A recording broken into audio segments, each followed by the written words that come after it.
So we're driving. I got my big 15-seater van, and there was a moment where we were on the way home. I kind of looked back. There was no talking. There's no speaking happening, right? So what do you think everyone's doing on the bus if there's no speaking? I don't know. On the What was phone. it?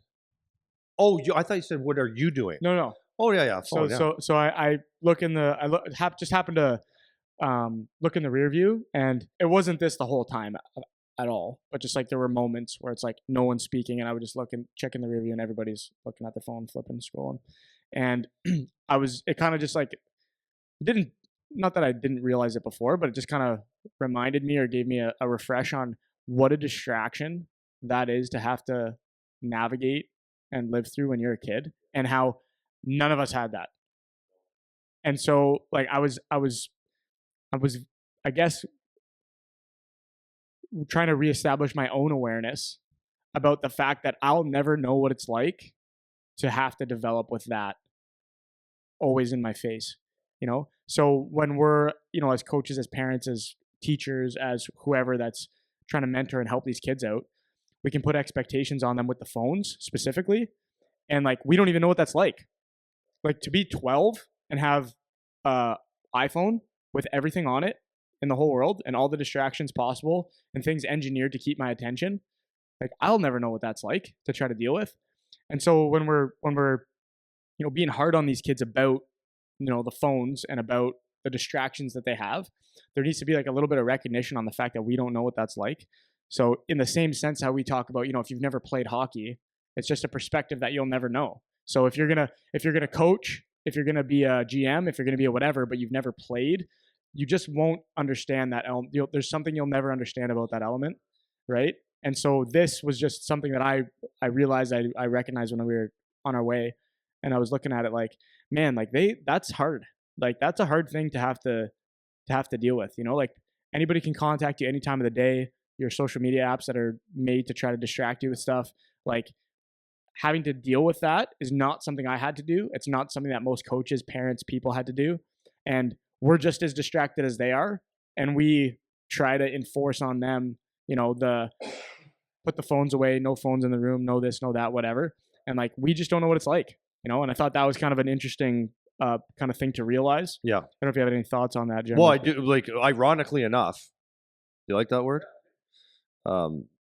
This morning I was driving in, and I have my whatever podcast I like to listen to, and this morning was the coaches site Glass and Out, Yeah, their podcast. Who is it, Larissa? Whatever today. Yeah, she was great. It was talking about phone usage and how it's the science behind it. Was that what the episode was about? Yeah, I it's just saw awesome. her name. Really, it's awesome. Yeah, it's awesome. It's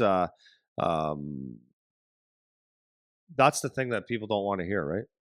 But it's like it shows you scientifically, or I don't know, studies show, right? Where it just talks about the dopamine levels and how distracted you can be. Gives you information on how much time before and after your sport that you should be away from it, because your reaction times are way off. Like you're talking hockey. Like I'm gonna butcher this, but you got to make a play. You're thinking about 3 different things, but it's going to take you a lot longer because your mind isn't sharp, because it's your dopamine depleted, or it's asking for dopamine, whatever. And so really, really interesting. And when a lot of the teams now, NHL teams and stuff, they do studies on this, and like for sleep, for all the blue light, the phone, and all that stuff.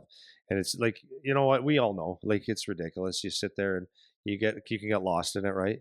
I mean, we talked the other day, we were laughing on our Instagram. You started looking at animals eating. Oh my god! Just accidentally. Yeah. And then you get on a butchered meat. Like, and you can get all crazy this stuff, and you can sit there for an hour and just waste your on life nothing away. productive. Yeah, like nothing productive. And but and it's interesting. Like, yeah, I get it. Like you can't even fault these kids for being on their phone that much. Really, you can only do your best to teach them like to talk to each other and stuff, play cards. Yeah. Well, and on that note, like I'm not saying it's not the right thing to do, like to try to get them off the phones to a degree. Like I believe that's the right thing to do, is try to get them away from it.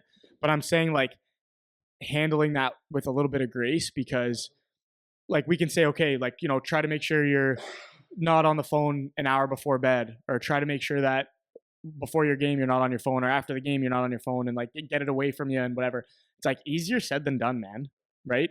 It really is easier said than done. So it's like, especially with kids that are developing, like I would be curious to see, even in like the NHL or professional leagues with adults, like how easy is it for them to get rid of their phones for an hour before, for an hour after, and this kind of stuff. And then we're gonna ask that of, you know, 10 to 15-year-olds when they don't know anything about anything. They're the most distractible ever. And like how difficult that is to just, even in class, like put your phone away, do this, do that. I'm not saying it's not the right thing to do. I'm just like I'm trying to acknowledge the potential difficulty of that, having no concept myself of having had to do that. You know, when I was in grade 11, I remember I got my first flip phone in like, it was grade 10, maybe grade 9, and it was a Nokia Slide. That was my first phone, and it had that what's that? It's almost like, it's not pong, but it was almost like you break the ball, hits the Oh yeah, thing you and get it hit lost in that breaks. shit.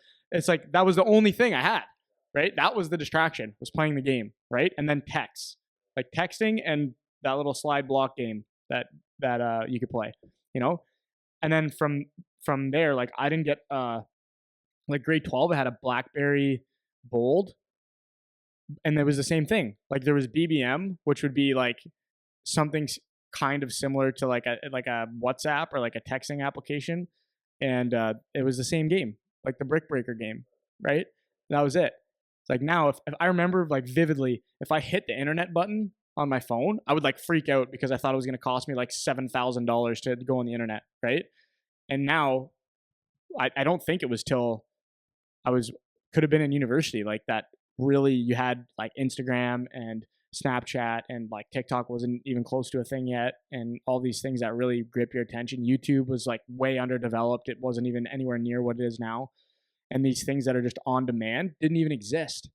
You know, it didn't exist, and now you can have only the things that interest you the most scientifically constantly fed to you all day, all the time. You know, and so it was I was kind of looking back and like thinking about the kids having to deal with that shit, and again, not saying, you know, let them do whatever they want with their phones is obviously not my message. It's just like trying to recognize I don't know what that's like, and I'm never going to know what that's like to have a developing mind that is constantly fed distractions all day, and how difficult that is, because all of them do it. Every single kid without exception Well, it comes do it. down that there's a very, like, to me there was a very clear line when I think it was probably the '06 group. I always say this is that there is on the ice, in the hallways, in the dress rooms, you walk in, or on the ice, you hear communication, and then the year later, and then maybe that's the magic year. It was like communication on the ice almost came to a halt, and From ever '05 since, to '06. yeah, that's what I found. That's what I found. And maybe I just had a good '05 group, and maybe it was before that that was better. But like it's begging them on the ice to communicate, to talk, and like just even having normal conversations. Like I find it a lot more difficult. Some kids are great, like not, you can't lump them all into one, but it's understanding that, right? Like, and that's where I think a lot of coaching has had to evolve, because times are different. You're not raising the same, or you're not coaching the same human. You're just not, because as you said, you're taking a kid that um and this is what it said in the podcast, right? In that podcast I was telling everyone about, is it was saying like from the minute that they get a phone, when they're some people very, very young, they're looking at pictures and images that are they haven't seen before, or they're saying, oh, that person's better than me, smarter than me, more perfect. Like you're looking at perfection all the time, all over the place, and bullshit. It's just bullshit being fed to you, and it consumes you. And then going out to play a sport, a lot of these kids aren't getting the same, like what you call the dopamine effect, like the same satisfaction of playing a sport. They'd rather a lot of times just do this, or they're playing a sport and they can't wait to get on their phone and click it and stuff, right? Yeah, So it's wild, man. yeah, it's You even tough, think but like how much the communication styles changed. Like think about verbal communication, like how much that just is not important anymore. Like everything's email, text, Snapchat, DM. Even like like sometimes I'll talk with like some of these kids, like if they're talking about like going to try to talk to a girl, it's like they don't even know what that's like. Like what am I, how what do you mean? I'm gonna call her? I'm gonna, like, what are you talking about? why not Right? just text Why what's not up? just, yeah, right? And like they just don't have like good grasp on like the verbal communication part of how life is. And it's increasingly so even as you get older, like even through like more corporate jobs and stuff like that. Like everything's like like Teams meetings and email and like direct message stuff. And that's I don't know. That's just what I noticed yesterday, and I was just thinking about it from instead of the usual lens of like, man, these guys are so easily distracted, and wow, like why can't they just pay attention for more than 5 seconds and all this stuff. It was more like that's a challenge that I never had. Like that's a challenge I'll never have. That's a challenge I'll never understand of like how to try to figure that out.